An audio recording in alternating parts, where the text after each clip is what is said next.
हालचाल पूछने के लिए यहाँ पहुँचे हैं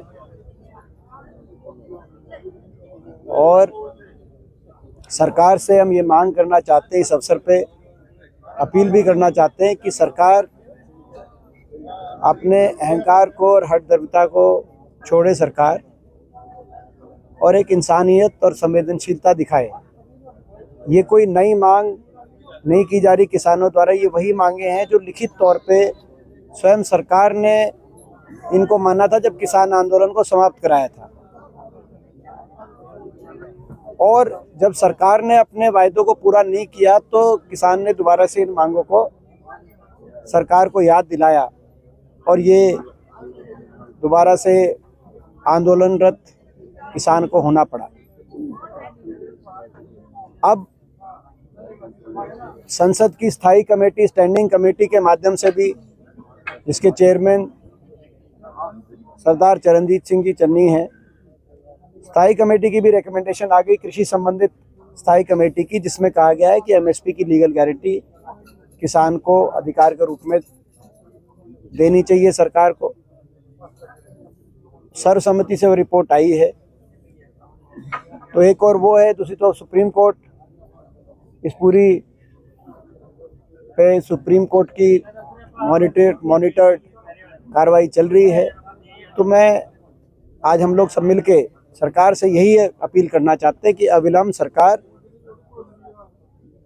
सरदार जगजीत सिंह डालेवाल जी के आमरण अनशन को समाप्त कराए, जायज़ मांगों को माने और बातचीत के लिए सरकार आगे आए। सरकार ने इस मामले में पहले भी थोड़ी अलोकतांत्रिक अपनी नीयत दिखाई है। जब 101 किसान जाना चाहते थे दिल्ली धरना देने तो उनको भी इजाज़त नहीं मिली। दिल्ली में हर वर्ग को जाकर अपने अधिकारों के लिए धरना देने का अधिकार भी है और परमिशन भी सरकार देती है, लेकिन किसान से ही सरकार को क्यों इतनी बेरुखी है कि जब किसान जाना चाहे तो किसान 101 किसान भी जाना चाहे तो उनको इजाज़त नहीं दी जा रही।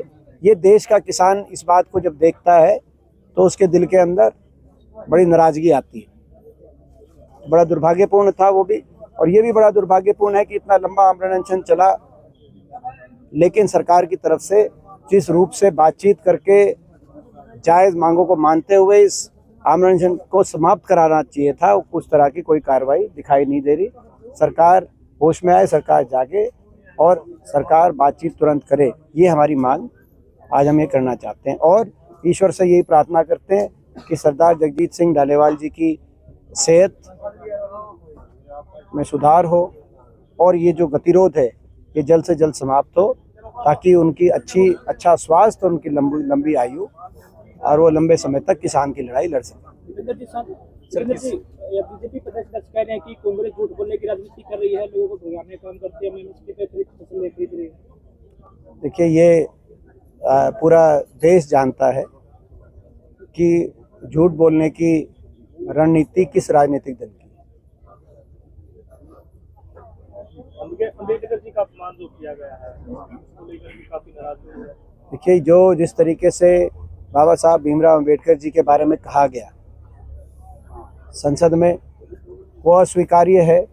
कहीं ना कहीं भारतीय जनता पार्टी वालों की दिल की बात जुबान पे आ गई और ये साबित हो गया कि अगर लोकसभा चुनाव में भाजपा को ना रोका जाता तो संविधान को बदलने की जो बात की जा रही थी, आज वो देश के सामने वो की भी जाती। उनकी दिल की बात आई है, हम उसके पूरी तरीके से उस बात की हम निंदा भी करते हैं।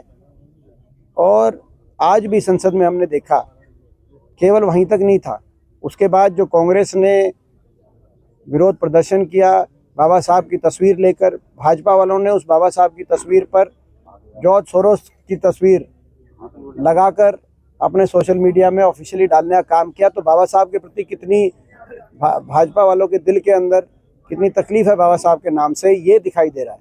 ये बड़ी दुर्भाग्य बात है। हम बाबा साहब को मानने वाले लोग हैं, हम बाबा साहब के आदर्शों के लिए, उनके सिद्धांतों के लिए लड़ते रहेंगे। आज 24वां दिन है आमरण अनशन का, लगातार हर दिन बढ़ता जा रहा है, तबीयत खराब होती जा रही है। तो भाजपा किस बात का इंतजार कर रही है? क्या एक किसान की कुर्बानी मांगना चाहती है भाजपा? लंबा समय हो गया है। बड़े दुर्भाग्य की बात है कि इतना लंबा समय हो गया। ये असंवेदनशीलता और अहंकार की पराकाष्ठा है।